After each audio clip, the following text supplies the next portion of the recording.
Buen día, ¿qué tal? ¿Cómo andan? Buen viernes. Habemus papam. Finalmente ayer y después de la cuarta votación en la tercera jornada se conoció la persona y el nombre del nuevo papa Robert Prevost, León XIV. Elegir su nombre, elegir el nombre de papa es el primer acto de cada pontífice y por lo tanto es el acto que define su papado. Francisco lo hizo, y vaya si lo hizo, y León también lo hizo. ¿Qué dice el nombre León? Bueno, en principio, Fray León de Asís era el discípulo y el compañero más fiel de San Francisco de Asís, aquel en el cual se referenció Bergoglio para elegir su nombre. De esta manera, Prevost está indicando claramente una continuación y a su vez una reverencia hacia su antecesor, un respeto. Tenemos ahí para ver una placa que se hizo viral ayer en las redes sociales donde se muestra a San Francisco a la izquierda con Fray León a la derecha. Una aclaración, por las dudas, voy a hablar de política cuando hable en estos próximos minutos del Papa. Voy a dejar de lado las cuestiones que tienen que ver con lo espiritual, con la fe, que son muy importantes, pero que no me corresponde a mí evaluar. Sí, la parte política, porque estamos hablando de un líder político y espiritual de millones de personas en el mundo y de alguien que además que ha decidido tener una instancia claramente política, y eso lo dice su nombre, León XIV. Que indica, asimismo, la continuación de la tarea, del legado, de León XIII. León XIII, al que se lo recuerda como el Papa del Trabajo, que fue el Papa que a finales del siglo XIX condenó por primera vez la esclavitud desde el Vaticano. El primer Papa católico que condenó la esclavitud fue León XIII. Y apenas 3 años más tarde, 3 años después de que la Iglesia dijera por primera vez que la esclavitud estaba mal, publicó una encíclica llamada Rerum Novarum sobre las cosas nuevas, que es la primera encíclica que atiende a la cuestión del trabajo como un conflicto político a la luz de los cambios que habían sucedido en las décadas anteriores. Y esto inaugura lo que se conoce como doctrina social de la Iglesia. Pero Rerum Novarum es más que una encíclica. Es, junto al Capital de Marx, al que también critica León XIII, el gran documento de contrahegemonía ética del capitalismo industrial. León XIII junto con Marx fueron los dos líderes que en su época escribieron un documento que cuestionaba éticamente lo que estaba haciendo el capital, que era arrasar con todo, explotar a las personas, explotar al planeta.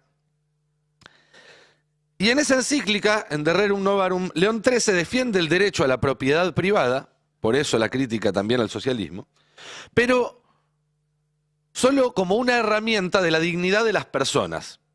Y por lo tanto defiende también la organización del trabajo y la intervención estatal para que esa propiedad se distribuya equitativamente y no se concentre, porque si se concentra y no se distribuye, si no da dignidad, entonces deja de tener sentido como herramienta, el capital como una herramienta, como un medio para un fin.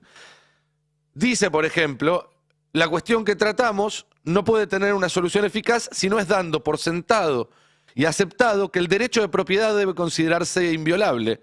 Por ello, las leyes deben favorecer este derecho y proveer, en la medida de lo posible, a que la mayor parte de la masa obrera tenga algo en propiedad. Con ello se obtendrían notables ventajas y, en primer lugar, sin duda alguna, una más equitativa distribución de la riqueza. Es bastante claro para hacer un texto de 1891, pero si lo quieren más claro todavía, escúchenlo cómo lo explicaba el gran humorista mexicano Cantinflas. He sabido algo que me preocupa profundamente. Comprendo que lo guía una buena intención, pero me veo en la necesidad de llamarle la atención. Don Silvestre me mandó llamar para darme una queja. Se trata de que en las primeras lecciones del catecismo les ha metido usted en la cabeza a los niños ciertas ideas que considero altamente perjudiciales. ¿Cómo cuáles, padre? Pues les ha dicho a los chicos que hagan ver a sus padres que el esfuerzo de su trabajo debe estar en proporción al salario. Ah, eso sí. Que si cobran más que trabajan, que cobren menos. Pero que si trabajan más que cobran, pues que cobren más. Y usted sabe que esas teorías ya han empezado a armar líos y que varios obreros se han presentado a don Silvestre pidiéndole aumento en el salario. Ah, pues qué bueno. Bueno, ¿por qué? Recuerde usted que se ha de procurar que las riquezas no se acumulen en manos de los ricos y que se repartan entre los trabajadores. Pero eso es comunismo. No, doña Sara. Esa es la encíclica de su santidad Pío XI. Y su santidad Juan XXIII, en su encíclica, dice que los trabajadores deben ganar lo suficiente para tener un nivel de vida verdaderamente humano que les permita sacar adelante a su familia. Pero la forma en que usted lo enfoca puede traer problemas. Pues no lo creo, porque su santidad León XIII, allá por el año de 1891, ya lo decía en su encíclica, que el Estado debe ayudar a la clase proletaria, porque del trabajo y el esfuerzo del obrero salen las riquezas de los estados. Eso lo dijo hace un titipuchal de tiempo y no ha pasado nada. No, si es un error querer acabar con los ricos, hay que acabar primero con los pobres, padre. Eso no lo dice la encíclica. No, eso lo digo yo, porque acabando con la pobreza, pues habrá más equidad en el mundo. Bueno, está bastante claro. Y ustedes quizás dicen, esto me suena, porque la verdad es que si la idea de una doctrina social que pone el centro en las personas y condena igualmente el capitalismo salvaje y el socialismo marxista les suena, es porque Rerum Novarum fue la influencia más fuerte que tuvo un tal Juan Domingo Perón a la hora de escribir La Comunidad Organizada. Es probablemente la influencia más fuerte de la doctrina justicialista. Y a veces, vean, la historia tiene ciclos extraños. León XIII publica Rerum Novarum en 1891, 4 años después de la ejecución de los mártires de Chicago. Ejecución que sin dudas influenció en el debate público que llevó a León XIII a intervenir con esta encíclica. ¿Por qué? Bueno, justamente por eso, porque el anarquismo, el marxismo, otras ideologías estaban resultando más atractivas para los trabajadores que históricamente habían sido la feligresía de esta iglesia. En la misma ciudad de Chicago, donde ejecutaron a los mártires, en 1955 nació Robert Francis Prevost, que desde ayer es León XIV, el continuador de esa encíclica de Rerum Novarum. Se suele hablar en Roma de la teoría del péndulo. Se dice que cada papa se elige para compensar de alguna forma las características más salientes del anterior. Bueno, claramente se rompió el péndulo en este caso. León XIV es francisquista, como vimos, quedó claro. De hecho, fue preparado y promovido por Francisco para la tarea que tiene por delante. Es un papa joven que va a tener muchos años de papado, de episcopado por delante, y eso le va a permitir consolidar, si así se lo propone y si tiene éxito, los cambios que comenzó Francisco. Es el segundo papa consecutivo del continente americano. Nació y vivió mucho tiempo en Estados Unidos, pero eligió ser peruano, no solamente porque tomó la nacionalidad, no solamente porque ayer decidió hablar en español y no en inglés, sino porque toda su actividad eclesiástica giró en torno al compromiso con la periferia. Pero si algo lo define, es esta cuestión multifacética, y no solo en su pasaporte. Decíamos que es un papa periférico, pero a su vez es un papa con un profundo conocimiento de la curia romana, vivió más de una década en Roma, fue el jefe de la orden de agustinianos, y en los últimos años Francisco le había puesto en la prefectura del dicasterio que elige a los obispos, básicamente ante un cónclave en el cual, como quizás nunca antes, los cardenales no se conocían entre ellos, porque son de lugares más variados y porque hay más que nunca. Bueno, en esta posición en el dicasterio, donde Francisco lo puso estratégicamente, Prevost le conocía la cara y la voz a prácticamente todos, había tenido reuniones cara a cara antes del cónclave con todos, y el factor humano es muy importante a la hora de tomar estas decisiones. Tiene un perfil académico, es matemático, es teólogo, se formó muchísimo, pero a la vez un perfil profundamente pastoral, con su trabajo como misionero en las comunidades más pobres en Perú. Tiene un lado político, sin ninguna duda, pero también uno administrativo. Une en su persona el norte y el sur, Estados Unidos y Perú, el primer mundo y América Latina. Pero el dato político más importante es que cuando todos esperaban una iglesia que virara hacia Oriente, hacia Asia, la elección de León XIV, y yo diría la voluntad de Francisco a esta altura del partido, claramente volvió a poner el ojo en América, en el corazón de Occidente, en Estados Unidos, porque considera que allí está la batalla más importante. ¿Y cuál es esa batalla? Bueno, primero escuchemos el momento más fuerte del primer discurso del Papa León XIV, ayer en el balcón de San Pedro, cuando salió por primera vez a saludar al mundo. Consentitemi di dar seguito a quella stessa benedizione. Dio ci Da las vuole bendiciones. bene, Dio vi Dios los ama a quiere tutti bien, los ama a todos, e il male non prevarrà. y el mal Siamo no prevalecerá. tutti nelle mani di Dio. Estamos todos en manos de Dios. Pero el mal prevalecerá, como frase para un papa en su primer discurso, es muy fuerte. Es muy fuerte. ¿Y cuál es ese mal? Bueno, lo veíamos hace un rato, minutos antes del pase con Ari Lijalad. En una entrevista hace algunos días le preguntaron a Steve Bannon, el gran estratega de la ultraderecha global, cómo veía la elección del siguiente papa y las palabras de Trump sobre su voluntad de que hubiera un papa estadounidense. Y esto es lo que decía Steve Bannon. They have a liquidity problem, insolvency Bueno, problem. el Vaticano tiene un gran problema de caja, de liquidez. Necesitan plata. Hay muchos estadounidenses que están dispuestos a invertir en una iglesia que está creciendo, que llega a los jóvenes. Entonces creo que están lanzando ese mensaje esta semana de que si hay otro progresista, como el Papa Francisco, puede haber un cisma.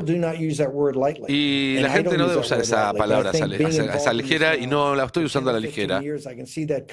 Pero puedo verlo venir. Si tenemos a alguien como Francisco, creo que es inevitable que en menos de una década tengamos un cisma importante en la iglesia. Nunca hubo un papa nacido en Estados Unidos, le preguntan. ¿Este es el momento? Y él dice, lamentablemente creo que uno de los más progresistas es el cardenal Prevost. Está en la lista corta y creo que es bastante impactante, dado al desprecio que tiene por la iglesia estadounidense. La iglesia estadounidense da tanto dinero que temen que tenga demasiado poder. Bueno, para Bannon, que es el gran estratega de la ultraderecha, el peor escenario era Prevost, y está claro que Prevost en su primer discurso, cuando habla de que el mal no va a prevalecer, evidentemente está hablando de ese peligro. De hecho, es imposible disociar la elección de Prevost de esta imagen que subió Donald Trump días antes del cónclave, mostrándose a él con ropa del Papa.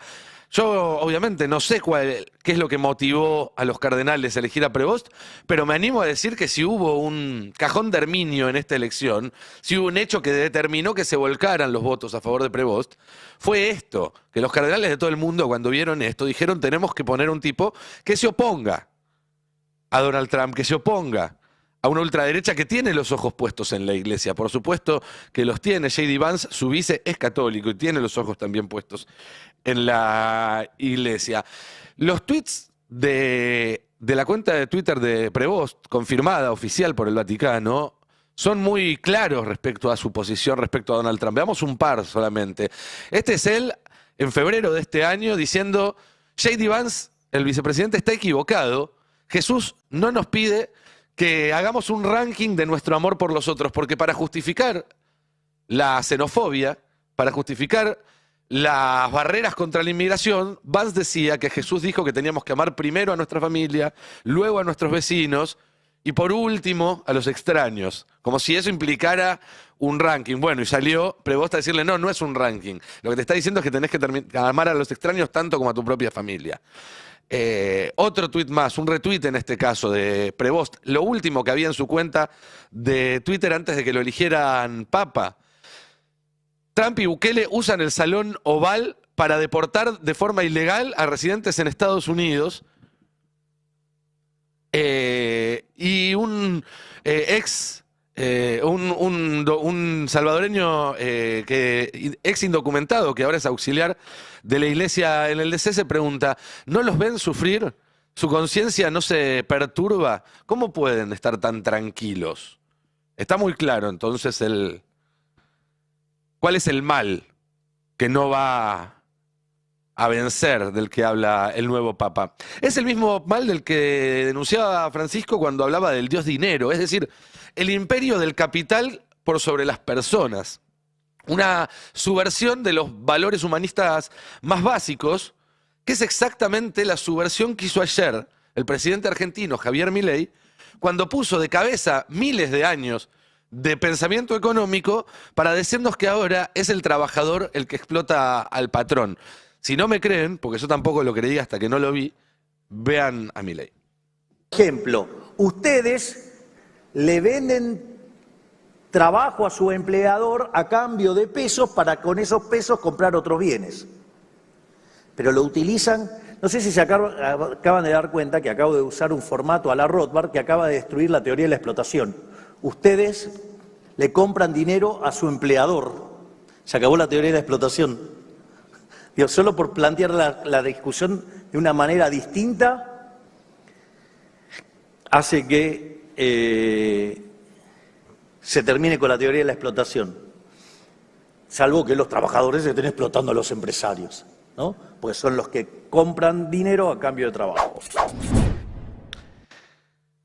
Esto confirma lo que dijimos tantas veces. El anarcocapitalismo no es otra cosa que un sistema para liberar de cualquier atadura al capital. Al capital, es eso, anarcocapitalismo, lo dice su propia palabra. Pone al capital por encima de las personas.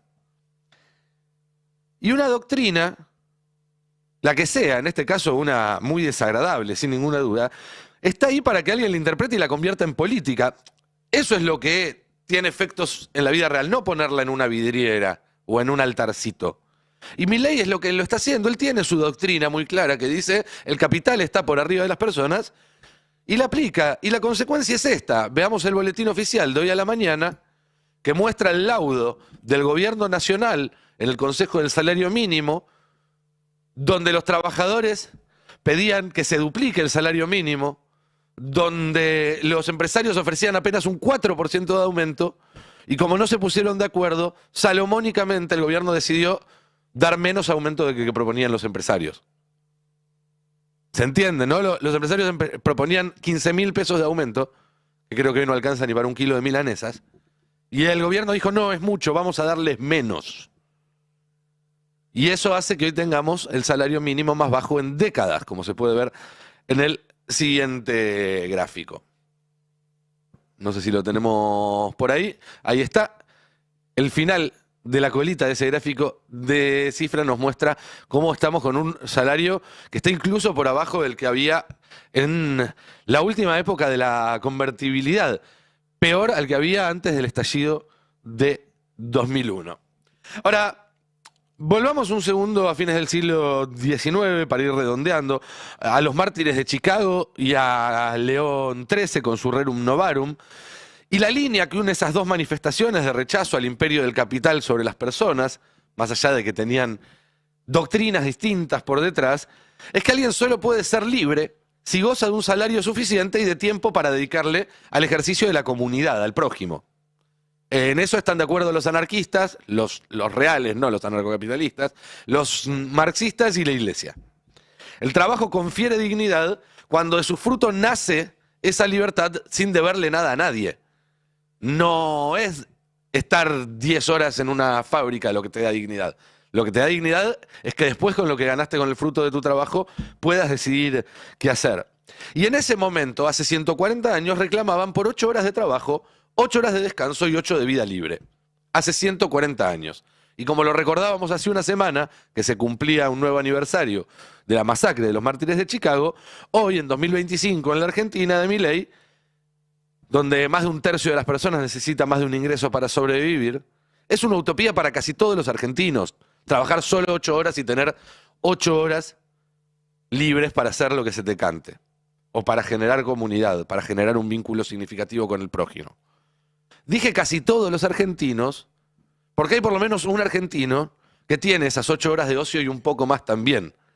Se llama Javier Milei, es el presidente de los argentinos, y ayer estuvo más de 4 horas pelotudeando en las redes sociales. Acá está el gráfico que nos muestra 4 horas 7 minutos en Twitter, más de 450 retuiteos, y después, no contento con eso, se fue a pasarse 6 horas a hacer pelotudeces en un streaming donde realmente no fue una entrevista, no puede presentar eso como parte de su trabajo como presidente, porque no fue a explicar políticas, no fue a hacer... No. Fue a pelotudear, fue a señalar a quienes se va a perseguir, a quienes se va a hostigar, a quienes el día de mañana, quizás como a Roberto Navarro, los agarran en la calle y los cagan a piñas.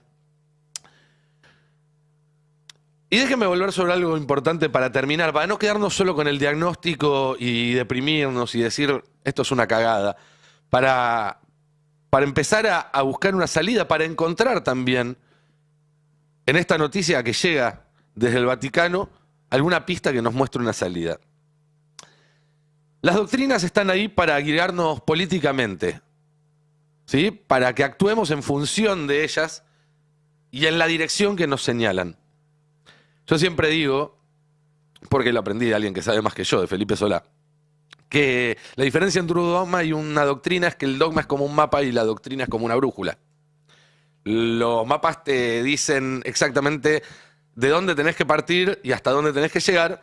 En cambio, las doctrinas no te dicen qué camino tomar, sino que te muestran hacia dónde tenés que ir. Y en este caso la doctrina está claro, hacia la justicia social, hacia el humanismo, hacia la comunidad organizada. Y hay una frase que resonó mucho del Eternauta, otro de los temas de la semana, discúlpeme que haga este menjunje de todo, que dice, la brújula anda bien, lo que se rompió es el mundo. En el momento en el cual comprueban lo que está pasando, no quiero decir más por si alguien todavía no lo vio. Es una frase que no está en la historieta original, que lo agregaron los guionistas, y que Estañaro y Staltani, y que es muy de ahora, porque es muy de ahora esta sensación de que el mundo se rompió, de que todas las referencias a nuestro alrededor están patas para arriba. Pero la brújula anda. El ideal de justicia social sigue indicándonos el camino. Por eso le tienen tanto miedo Milei, Trump y los suyos. Ahora lo que hay que hacer, como hace Milei con su propia doctrina, es convertirla en política. Tomar las decisiones necesarias para crear sistemas de incentivos alineados a sus fines, para que las instituciones refuercen ese sistema, para generar las condiciones de imponer una hegemonía. Esa es la famosa batalla cultural. Y si alguien sabe de batallas culturales es la Iglesia Católica. Y digo, ¿no nos llama la atención que esto lo entendieron tanto una institución milenaria y conservadora como la Iglesia Católica y un economista advenedizo de psiquis frágil e ínfulas místicas que nos tocó como presidente de la nación, pero todavía no lo termina de entender la dirigencia del movimiento político que hizo de la justicia social su bandera? Hay una diferencia más entre doctrina y dogma, entre brújula y mapa. El mapa tiene un punto final. La brújula siempre te invita a seguir avanzando, nunca a volver sobre tus pasos, siempre a mirar hacia adelante. Cuando seguís un mapa estás mirando abajo, mirás tus pies. Cuando te guía una brújula, mirás el horizonte, mirás hacia adelante. Necesitamos una dirigencia que empiece a mirar el horizonte, porque el mal no va a prevalecer, pero no porque existe un destino manifiesto que nos lleve en ese sentido, sino porque yo creo profundamente que en el mundo todavía hay suficientes hombres y mujeres dispuestos a hacer lo necesario para pelear por lo más íntimo que tenemos, que es nosotros, los que tenemos alrededor y nuestra comunidad.